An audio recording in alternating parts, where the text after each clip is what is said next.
வும் கர்த்தருடைய வார்த்தைகளுக்கு ஆயத்தமாயிருப்போம்.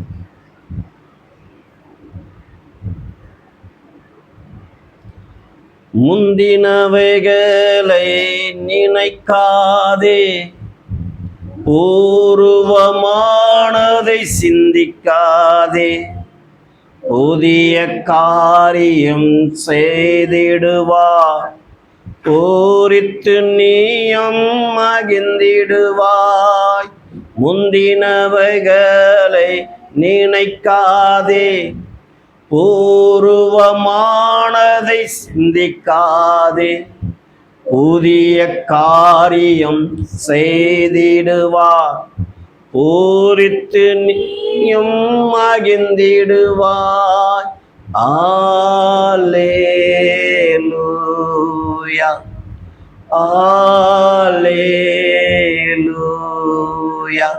உம்மையே நம்புவேன், உயிருள்ள தேவன் நீரே, உமக்காய் வாழ்வேன், உயிருள்ள நாளெல்லாமே. நீங்க பேசுங்க, நாங்கள் கேட்கிறோம்.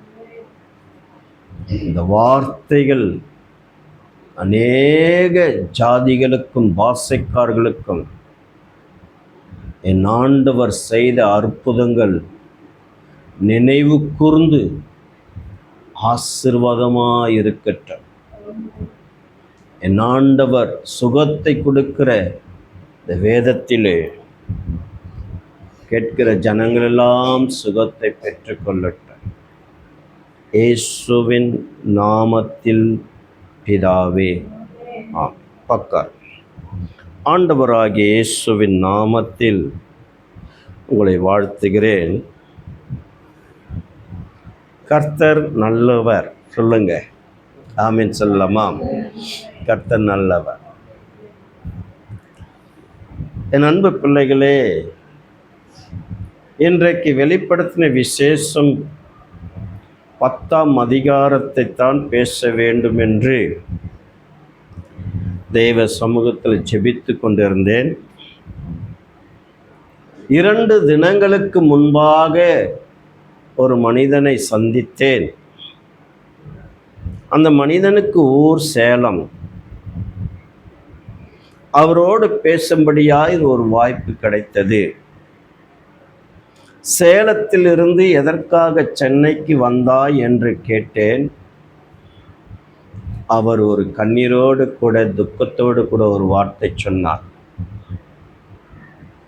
19 வயது டிகிரி முடித்த என் பெண் பிள்ளைக்கு முட்டிலே, வலது கால் முட்டிலே கேன்சர் வந்தது என்று டாக்டர்கள் சொன்னார்கள். அது ஆப்ரேஷன் பண்ண வேண்டும் என்று அவர்கள் சொன்னார்கள்.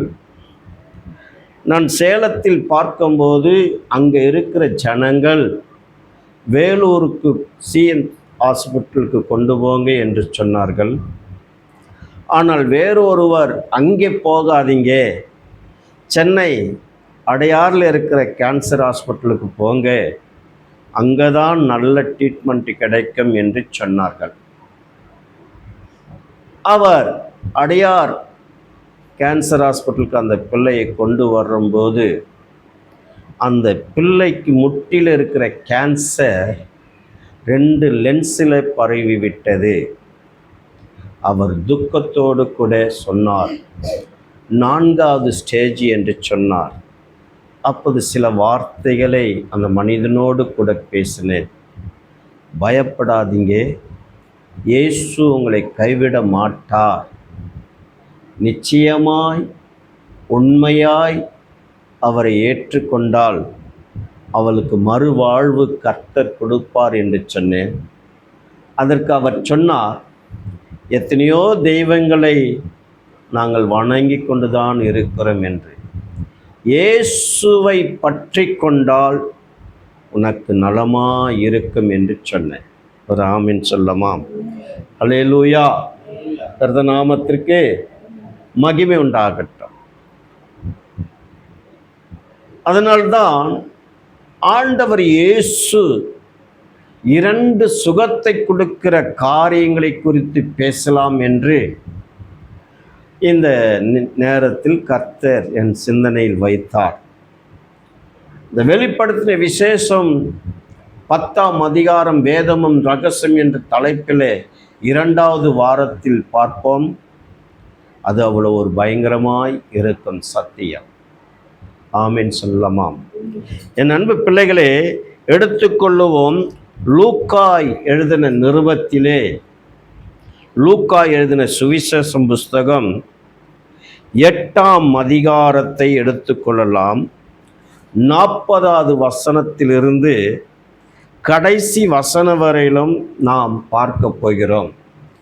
இந்த 40வது வசனத்திலிருந்து 56வது வசனம் வரையிலும் என் அன்பு பிள்ளைகளே இருக்கிறது. எல்லா வசனத்தையும் வாசிக்க இல்லை என்றாலும் அதுக்குள்ளே இருக்கிற மறைப்பொருள்களை நாம் பார்த்து, அதுக்குள்ளே இருக்கிற அந்த சுகத்தையும் ஜெயத்தையும் பார்த்து, தேவனாகிய கர்த்தர் இயேசு நமக்கும் இப்படிப்பட்ட சுகத்தை கர்த்தர் கட்டளிடுவார். ஒருவேளை தப்பி தவறி இந்த யூடியூப் மூலமாய் சந்தித்த அந்த மனிதனுக்கு போனால் இந்த வார்த்தைகளை கேட்கும்போதே அவனுடைய மகளுக்கு கர்த்தர் கேன்சர்லிருந்து விடுதலை கொடுப்பார். அடியேன் விசுவாசிக்கிறேன். ஒரு ஆமீன் சொல்லமா? அல்லேலூயா. நிச்சயம் ஆண்டவர் இயேசுவை நீ நம்பினால் அவராலே கூடும். அவர் செய்த அற்புதங்கள் கொஞ்சமல்ல. புஸ்தகத்தில் எழுதினால் உலகம் கொள்ளாது என்று சொல்லப்படுகிறது. உலகம் கொள்ளாதாம். அப்போ 3 வருஷ காலத்திலே அவரை சூழ்ந்து கொண்டிருக்கிற ஜனங்களுக்கு எத்தனை அற்புதங்கள் செய்திருப்பார். அத்தனை அற்புதங்களும் இந்த வேதத்தில் எழுத முடியாது. ஆனால் அந்த அதிசயங்கள் வெவ்வேறு புஸ்தகத்தில் எழுதப்பட்டிருக்கிறது.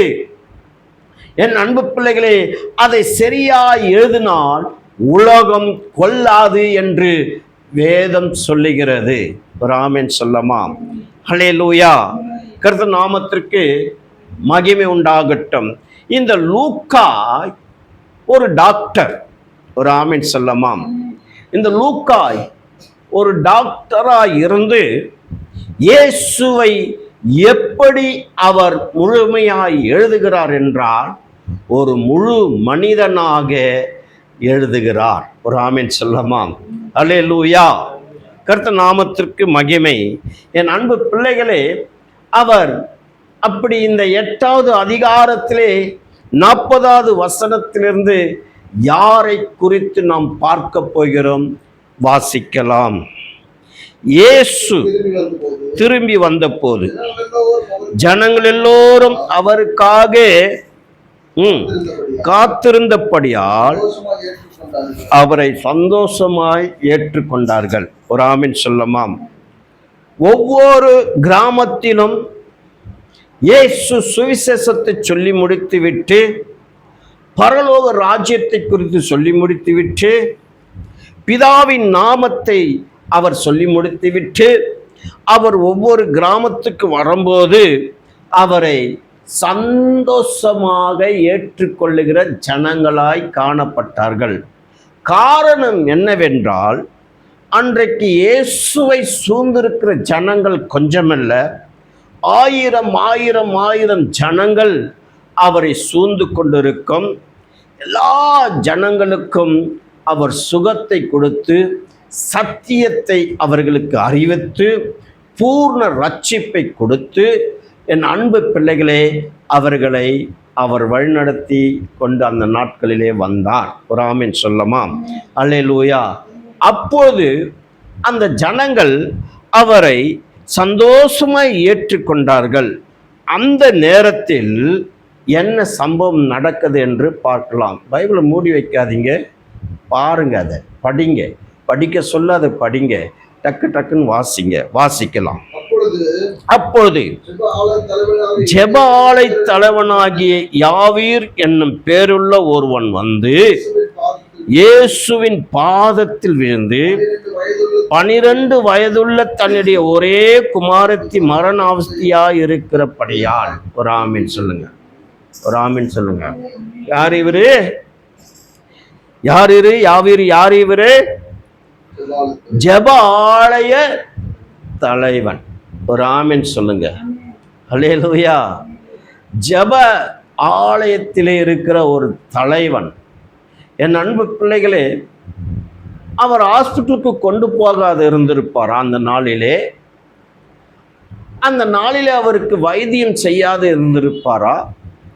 தன் மகள் மரணத்துக்குள்ளாக இருக்கும்போது, என் அன்பு பிள்ளைகளே, அவரால் முடியாத பட்சத்தில் தான் ஆண்டவர் இயேசு கிட்ட வந்து, என் மகள் ஒரே மகள்தான், வேற மகள் இல்லை, அவள் மரண அவஸ்தைப்படுகிறாள் என்று இயேசுவின் பாதத்தில் பணிந்து கொண்டு சொன்னார். ஒரு ஆமென் சொல்லுங்க. இன்றைக்கு இருக்கிற ஜனங்கள், என் அன்பு பிள்ளைகளே, இந்த சென்னை பட்டணத்திலே எத்தனையோ ஹாஸ்பிட்டல் இருக்கிறது. டிபி ஹாஸ்பிட்டலுக்கு போனால் மரண அவதியில் இருப்பார்கள். கேன்சர் ஹாஸ்பிட்டலுக்கு போனால் மரண அவதியில் இருப்பார்கள். இந்த ராயப்பட்ட ஹாஸ்பிட்டலுக்கு போனால் நிச்சயம் அங்கேயும் அதிகமாய் காணப்படும். சென்ட்ரல் ஹாஸ்பிட்டலை போனால், என் அன்பு பிள்ளைகளே, ஒரு நாள் அந்த ஹாஸ்பிட்டலுக்கு போகும்போது அந்த பெண அறை ரிப்பேர் ஆகிட்டு இருக்கிறது. அந்த கூலிங்கெல்லாம் பிணத்தெல்லாம் கொண்டு வந்து அந்த ரோட்டில் படுக்க வச்சுருந்தாங்க. எவ்வளோ ஒரு பயங்கரம்! என் அன்பு பிள்ளைகளே, இந்த ஜனங்கள் எல்லாம் உண்மையாய் இயேசுவை விசுவாசித்தால் நிச்சயம் ஹாஸ்பிட்டலே ஒரு ஜனங்கள் கூட இருக்காது. ஒரு ஆமென் சொல்லமா? ஹல்லேலூயா. கடந்த வாரத்திலையும் பார்த்தேன், 2 தினங்களுக்கு முன்பாகவும் பார்த்தேன். ஒரு ஊசி 3,80,000 ரூபாய். கேன்சர் வியாதி வந்தால், அந்த கட்டிகள் வந்தால், அந்த ஊசி போட்டால் ஹாஸ்பிட்டலில் ஜனங்கள் இருக்காது என்று. ஒரு ஆமென் சொல்லமா? என் அன்பு பிள்ளைகளே, இன்றைக்கு அநேக ஜனங்கள் இயேசுவை சொந்த இரட்சகராய் ஏற்றுக்கொண்டாலுமே அந்த விசுவாசம் ஜனங்களுக்கு வந்தால் போதும், நிச்சயம் வியாதியிலிருந்து விடுதலையாக்கப்படுவார்கள். ஒரு ஆமென் சொல்லமா? அல்லேலூயா. கர்த்தர் நாமத்திற்கு மகிமை உண்டாகட்டும். அடுத்தது 42வது வசனம் என்ன சொல்லுகிறது? தன் வீட்டுக்கு வரும்படி அவரை வேண்டிக் கொண்டான். அவர் போகையில் திரளான ஜனங்கள் அவரை நெருக்கினார்கள். ஒரு ஆமென் சொல்லுங்க.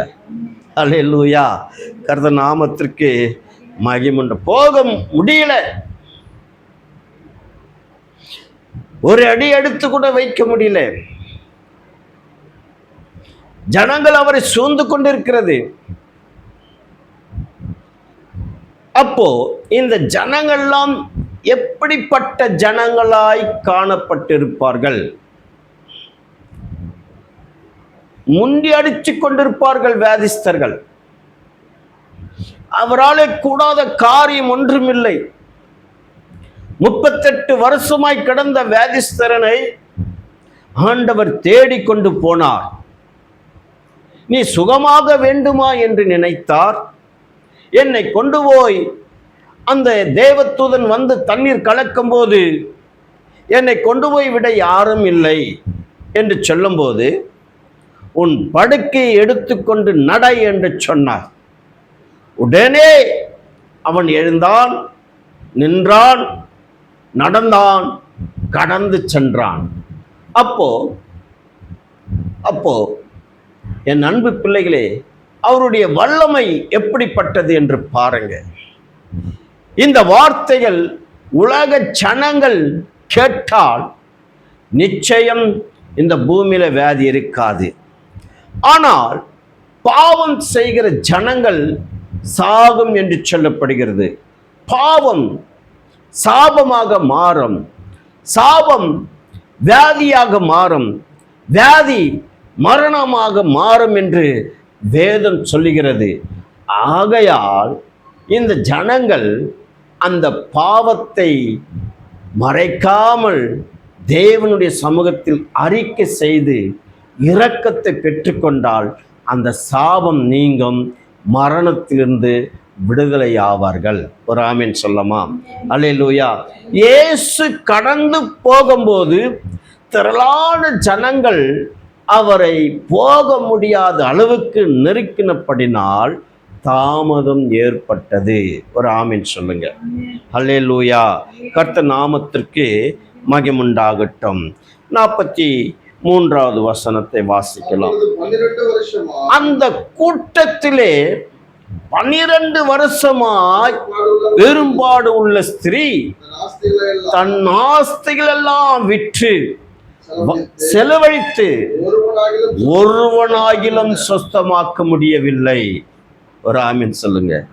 அல்லேலூயா. இன்றைக்கு இந்த வார்த்தைகள் நாம் சபை ஜனங்களுக்கும் ஆசீர்வாதமாய் இருக்கணும். யூடியூப் மூலமாய் கேட்கிற எல்லா ஜனங்களுக்கும் ஆசீர்வாதமாய் இருக்கணும். இந்த வார்த்தைகளை கேட்கிற ஜனங்கள் உண்மையாய் இயேசுவை தன் உள்ளத்தில் சொந்த இரட்சகராய் ஏற்றுக்கொள்ளும் போது உன் சரீரத்தில் இருக்கிற எல்லா வியாதிகளும் மறைந்து போகும். இது நிச்சயம் நடக்கும். ஆமீன் சொல்லுங்க. ஹல்லேலூயா. இது நிச்சயம் நடக்கும். இந்த 12 வருஷமாய் தன் ஆஸ்திகள் எல்லாம் வைத்தியர்களுக்கு செலவழித்து ஒருவனாலும் சொஸ்தமாக்க முடியாமல் போய்விட்டது. ஒரு ஆமீன் சொல்லுங்க. எவ்வளவு ஒரு துக்கமா இருப்பான்.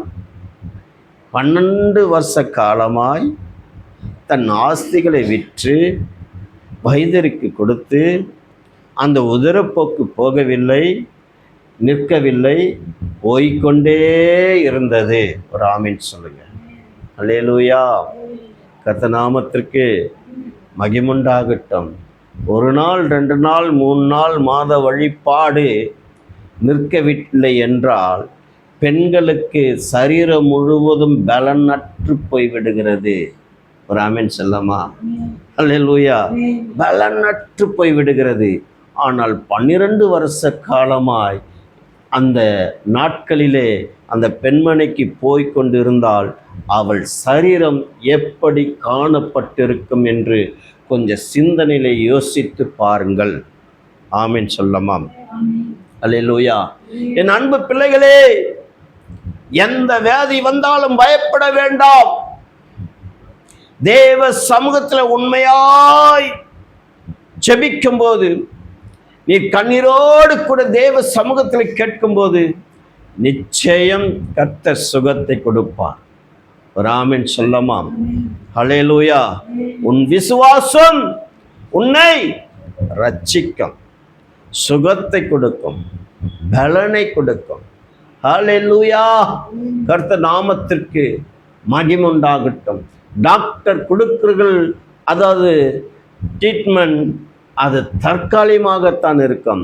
ஆனால் ஆண்டவர் இயேசு உங்களை தொட்டுவிட்டால் அது பரிபூர்ண சுகமாய் மாறிவிடும். ஆமீன் சொல்லுங்க. ஹல்லேலூயா. இன்றைக்கும் அவர் 2000 வருடங்களுக்கு முன்பாக மட்டும்தான் அற்புதம் செய்யவில்லை. இன்றைக்கும் ஆண்டவர் இயேசு இந்த பூமிக்கு வந்துட்டு போய்கொண்டுதான் இருக்கிறார். ஆமீன் சொல்லமாம்? ஹல்லேலூயா. எத்தனை பேருக்கு சுகத்தை கொடுக்கிறார், எத்தனை பேருக்கு விடுதலை கொடுக்கிறார், எத்தனை பிள்ளைகளுடைய பிரச்சனைகளிலிருந்து கர்த்தர் விடுவிக்கிறார். ஆமீன் சொல்லுங்க. எத்தனை சாட்சிகள் கேட்கிறோம். ஆமீன். அந்த உயிருள்ள சாட்சிகள் கேட்கும்போது மற்றவர்களுக்கு பிரயோஜனமாய் இருக்கிறது அல்லவா? என் அன்பு பிள்ளைகளே, 12 வருஷமாய் பெரும்பாடு உள்ள ஸ்திரீ அங்கே என்ன பண்ணாள் என்று பார்க்கலாம். 44வது வசனம். அவருக்கு பின்னாக வந்து அவருடைய வஸ்திரத்தின் ஓரத்தை தொட்டால் உடனே அவளுடைய பெரும்பாடு நின்று போயிற்று. அப்போது இயேசு, என்னை தொட்டது யார் என்று கேட்டார். எங்களுக்கு தெரியாது என்று எல்லோரும் போது பேதுரும் அவனோடு கூட இருந்தவர்களும், ஐயரே, திரளான ஜனங்கள் உம்மை சூழ்ந்து நெருக்கி கொண்டிருக்கிறார்களே, என்னை தொட்டது யார் என்று எப்படி கேட்கிறீர்கள் என்றார்கள். ஒரு ஆமென் சொல்லுங்க. ஹல்லேலூயா. அவர் தெய்வம், சர்வ வல்லவர். ஒரு ஆமென் சொல்லமா? ஹல்லேலூயா. 100க்கு 100 மனிதனாக காணப்பட்டார், 100க்கு 100 தேவனாக காணப்பட்டார். ஹல்லேலூயா. அவர் இந்த பூமியில பாடுபடும் போதெல்லாம் மனிதனாக பாடுபட்டார். அவர் செய்த அற்புதங்கள் எல்லாம் தேவனாக இருந்து செய்தார். ஒரு ஆமென் சொல்லமா? ஹல்லேலூயா. இமை பொழுதிலே மனிதனாக மாற முடியும், இம்மை பொழுதில் தேவனாக மாற முடியும். காரணம், அவர் திருத்துவ தேவன். ஒரு ஆமென் சொல்லமா? ஹல்லேலூயா. அவர் திருத்துவ தேவன்.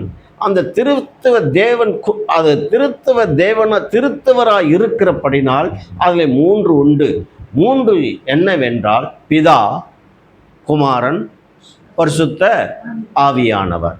இந்த திருத்துவத்தில் இருந்துதான் இரண்டாவது யார் என்றால் மனிதனாகிய இயேசு.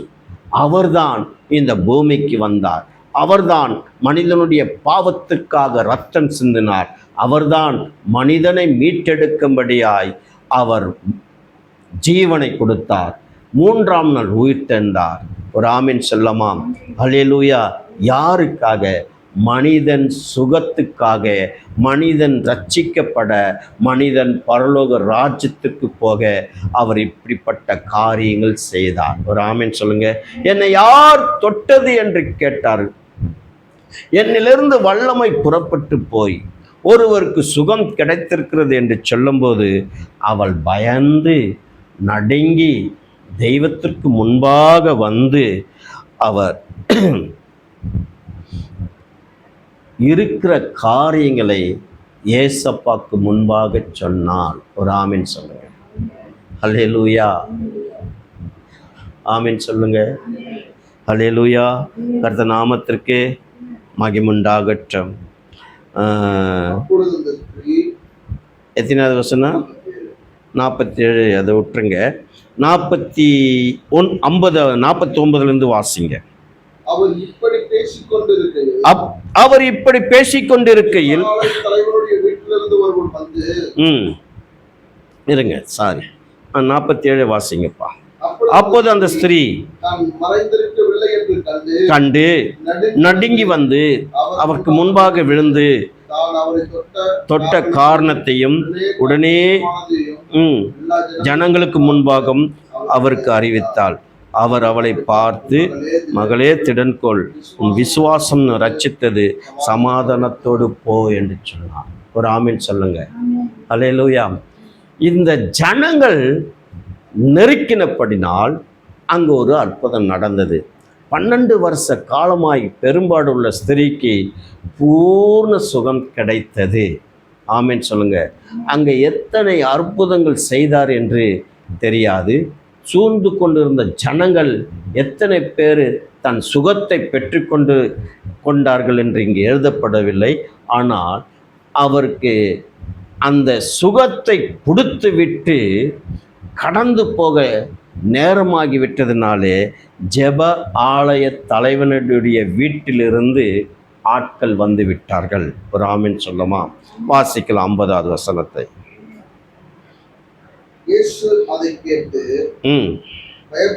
பயப்படாதே, விசுவாசம் உள்ளவனாயிரு, அப்போது அவள் ரட்சிக்கப்படுவாள் என்றார். அப்படியே இருங்க. ஏன் இயேசு பயப்படாதே என்று ஜெப ஆலய தலைவனை பார்த்து சொன்னார்? இந்த 49 என்ன சொல்லப்படுகிறது என்றால், ஜெபாலய தலைவனுடைய வீட்டிலிருந்து ஒரு ஆட்கள் வந்து தலைவரை பார்த்து, ஐயா, உன் மகள் மரித்து விட்டால் இனி ஆண்டவரை வருத்தப்பட படுத்த வேண்டாம், வாங்க போகலாம் என்று சொல்லும் போதுதான் இந்த வார்த்தை 50வது வார்த்தை சொல்லப்படுகிறது. பயப்படாதே, விசுவாசமுள்ளவனாய் இரு, அப்போது அவள் ரட்சிக்கப்படுவாள் என்றார். ஒரு ஆமென் சொல்லுங்க. அதுக்கப்புறம் வாசிக்கலாம்.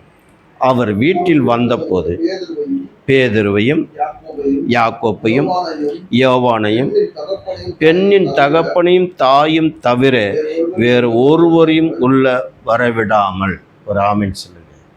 அல்லேலூயா. இவங்க 3 பேர் தான் ஆண்டவருக்கு ரைட்டராக இருந்தாங்க. ஆமென் சொல்லுங்க. அல்லேலூயா. கர்த்தர் நாமத்திற்கு பேதுரு, யாக்கோப்பு, யோவான். ஆமென். யாக்கோப்பு யாரு? யாக்கோப்பு யாரு? அவருடைய சகோதரர், தம்பி. ஆமென் சொல்லுங்க. அல்லேலூயா. என்னடா தெய்வமாக இருக்கிறாரு, இவருக்கு எப்படி தம்பி வந்ததுன்னு கேட்குறீங்களா?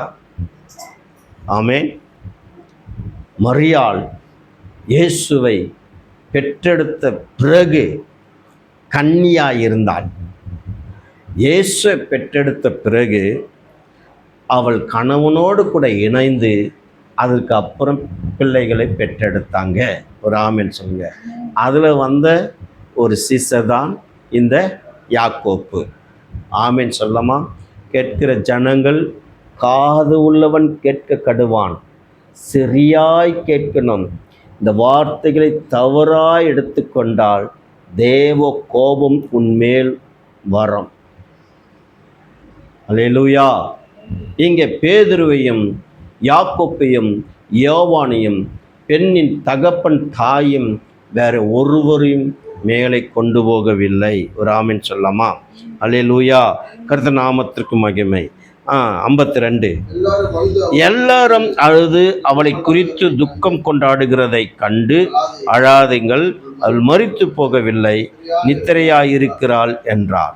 அதற்கு அந்த ஜனங்கள் 53, அவள் மரித்து போனாள் என்று அவர்கள் அறிந்ததினால் அவரை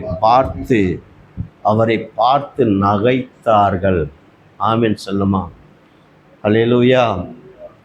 இந்த வார்த்தைகளை கேட்டுக்கொண்டிருக்கிற என் அன்பு ஜனங்களே, நகைத்தால் அற்புதம் நடக்காது. நகைக்கிறார்கள். ஆண்டவர் பழைய ஏற்பாட்டின் காலத்திலேயும் இயேசு வந்தார், அநேக இடங்களில் வந்தார். அது வெளிப்படுத்தின விசேஷம் 10வது அதிகாரத்திலையும் பார்க்க போகிறோம். பழைய ஏற்பாட்டின் காலத்திலே திருத்துவம் கிடையாது. தேவன்தான், கர்த்தர் தான், தூதன் தான். ஆனால் தூதனானவர் என்று சொன்னால் அது யார் என்றால் இயேசு. ஒரு ஆமென் சொல்லுங்க. ஹல்லேலூயா. 3 தூதர்கள் வந்தார்கள். அதில் 2 தூதர்கள் சோதோமுக்கு போய்விட்டார்கள். ஒரு தூதனானவர் யார் என்றால் இயேசு ஆபிரகாமோடு கூட இருந்தால், அடுத்த முறை நான் உன்னிடத்தில் வரும்போது உனக்கு ஒரு குமாரன் இருப்பான் என்று சொன்னார். அல்லேலூயா. இது சாராலும் என்ன பண்ணாங்க? நகைத்தாள். ஆமென் சொல்லமா? அல்லேலூயா. கர்த்தர் நாமத்திற்கு மகிமை. இந்த இடத்திலே நகைத்தார்கள். எவ்வளவாய் பார்த்திருப்பார்கள். செத்து போனவள் சாகாமல் இருக்கிறாள் என்று, நித்திரை அடைந்திருக்கிறார் என்று சொல்லுகிறார்கள் என்று நினைத்தார்கள். என் ஆண்டவர் இயேசுவாலே கூடாத காரியம் ஒன்றுமில்லை. ஒரு ஆமென் சொல்லுங்க. 4 நாள் செத்து போன அழுகி போன சடலத்தை அவர் உயிரோடு எழுப்புவார். ஒரு ஆமென் சொல்லுங்க. அல்லேலூயா. எழுப்பினார். அது மாத்திரமல்ல, எலிசா உடைய கல்லறையிலே எலிசாவுடைய எலும்புகள் அந்த இடத்துல காணப்படுகிறது. மரித்து போன ஒரு சடலத்தை கொண்டு வந்து அந்த கல்லறைக்குள்ளே போடும்போது அந்த எலிசாவுடைய எலும்புக்குள்ள இருக்கிற வல்லமை செத்து போன சடலத்தை தொடும்போது அவன் உயிரோடு கூட எழுந்தான். ஒரு ஆமென் சொல்லமா? அல்லேலூயா.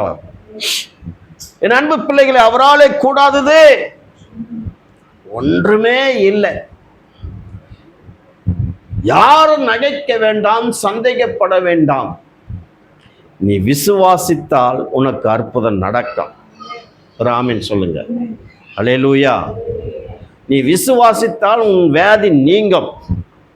அது கேன்சராக இருக்கட்டும், அது உயிர்கொல்லி நோயாக இருக்கட்டும், அது எத்தனை கொரோனாவாக இருக்கட்டும், கொடூரமான கொரோனாவாக இருக்கட்டும், கர்த்தர் உன்னை தொட்டார்னா தொட்டது தான். ஒரு ஆமென் சொல்லுங்க. அல்லேலூயா. கர்த்தர் நாமத்திற்கு மகிமை. 55வது வசனம். அப்போது அவள் 55 54 எல்லாரையும் அவர் வெளியே போக பண்ணி அவளுடைய கையை பிடித்து, பிள்ளையே எழுந்திரு என்றார். அப்போது அவள் உயிர் திரும்ப வந்தது. உடனே அவள் எழுந்திருந்தாள். அவளுக்கு ஆகாரம் கொடுக்க கட்டளையிட்டார். அவள் தாய் தகப்பன்மார் ஆச்சரியப்பட்டார்கள். அப்போது நடந்ததை ஒருவருக்கும் சொல்லாமல் இருக்கும்படி அவர்களுக்கு கட்டளையிட்டார். ஒரு ஆமென் சொல்லுங்களேன். அல்லேலூயா. ஏன் சொல்லவானாரு? எதை சொல்ல வேண்டுமோ அதை சொல்லுவார். ஆமென் சொல்லமா? எதை சொல்லாதே என்று சொல்லுகிறாரோ ஒரு ஆமென். அல்லேலூயா. 12 வருஷமாய் பெரும்பாடு உள்ள ஸ்திரீ அங்கே சுகத்தை பெற்றுக்கொண்டாங்க. எல்லா ஜனங்களும் அறிந்து கொண்டார்கள். ஒரு ஆமென் சொல்லமா? அல்லேலூயா. கர்த்தர் நாமத்திற்கு மகிமுண்டாகட்டும். இந்த அற்புதம் ஒருவருக்கும் சொல்லாதே என்று சொன்னார். என் அன்பு பிள்ளைகளே, அவர் தாழ்மை உள்ளவராய் இருந்தபடினால் அவர் செய்த அற்புதங்களை ஒருவருக்கும் சொல்லாது என்ற ஐயா. எத்தனை அற்புதங்கள்! அவரை சூழ்ந்திருந்த ஜனங்கள் எல்லாம் பாவத்தில் இருந்தவங்க தான், வியாதியில் இருந்தவங்க தான். ஆமென் சொல்லுங்களேன். இருளில் இருந்த ஜனங்கள் தான். எல்லாருக்கும் அவர் சுகத்தை கொடுத்தார். என் அன்பு பிள்ளைகளே, இன்றைக்கு இந்த யூடியூப் மூலமாய் கேட்குற ஜனங்கள் காணப்பட்டால் உண்மையாய் இயேசுவை கூப்பிடுங்க.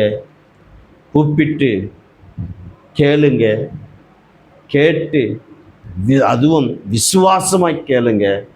நிச்சயம் அவர் சுகத்தை கொடுப்பார். ஒரு ஆமென் சொல்லுங்க. அல்லேலூயா. கர்த்தர் நாமத்திற்கு மகிமுண்டாகட்டும். ஆமென். இயேசு இந்த நேரத்தில் அவர் பகிரங்கமாய் வந்தார்னாக்கா ஹாஸ்பிட்டலில் இருக்கிற ஒரு வியாதிஸ்தரம் கூட வியாதியாக இருக்காது. சுகத்தை பெற்றுக்கொண்டு அவர்களுடைய படைக்கை எடுத்துக்கொண்டு தன் வீட்டுக்கு போய்விடுவார்கள். ஆமென் சொல்லுங்க. ஆனால் வேத சட்ட ரீதியாக இருக்கப்படினால் அவர் எந்த நாளில் வர வேண்டுமோ அந்த நாளில் தான் வருவார். ஆமென். கர்த்தர் நாமத்திற்கு மகிமுண்டாகட்டும். வெளிப்படுத்தின விசேஷத்தில் ஆண்டவர் இயேசு நியாயத்திருக்கிறார் அல்லவா, அதை கூட அவர் சரியாய் நம்ம அந்த வார்த்தைகளை புரிந்து கொண்டால் இது 2ஆம் வருகை என்று சொல்லிடுவாங்க சில பேர்.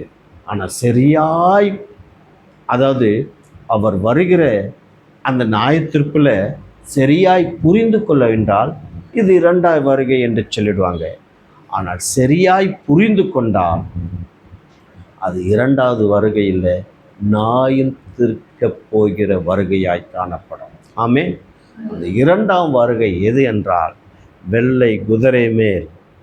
ஆமென் சொல்லுங்க. ஹல்லேலூயா. அவர் ராஜாதி ராஜாவாய் யூத ராஜசிங்கமாய் வருவார். அதுதான் 2வது வருகை. ஆமென் சொல்லுங்க. அப்போது சாத்தானை கட்டுவார். ஆமென் சொல்லுங்க. ஹல்லேலூயா. என் அன்பு பிள்ளைகளே, இயேசுவை விசுவாசிங்க. உங்கள் வியாதியிலிருந்து விடுதலை ஆக்கி கொள்ளுங்க. அவராலே கூடும். சத்தியம் சொல்லுகிறது, அநேக வியாதியிலிருந்து விடுதலையானார்கள். மரித்தவர்கள் உயிரோடு கூட எழுந்தார்கள். நீங்களும் விசுவாசித்தால் உங்கள் வாழ்க்கை பரிசுத்தமாய் மாறும். பூமியிலே உங்களுக்கு கொடுக்கப்பட்ட வாழ்க்கை அந்த நாள் வரையிலும் வாழலாம். இது நிச்சயம் நடக்கும். இயேசுவை நம்புங்க. இயேசுவை விசுவாசிங்க. இயேசுவை உங்கள் சொந்த இரட்சகராய் ஏற்றுக்கொள்ளுங்க. கர்த்தர் உங்களுக்கு சுகத்தையும் பலனையும் கொடுத்து உங்களை ஆசீர்வதிப்பார். ஆமென், ஆமென், ஆமென்.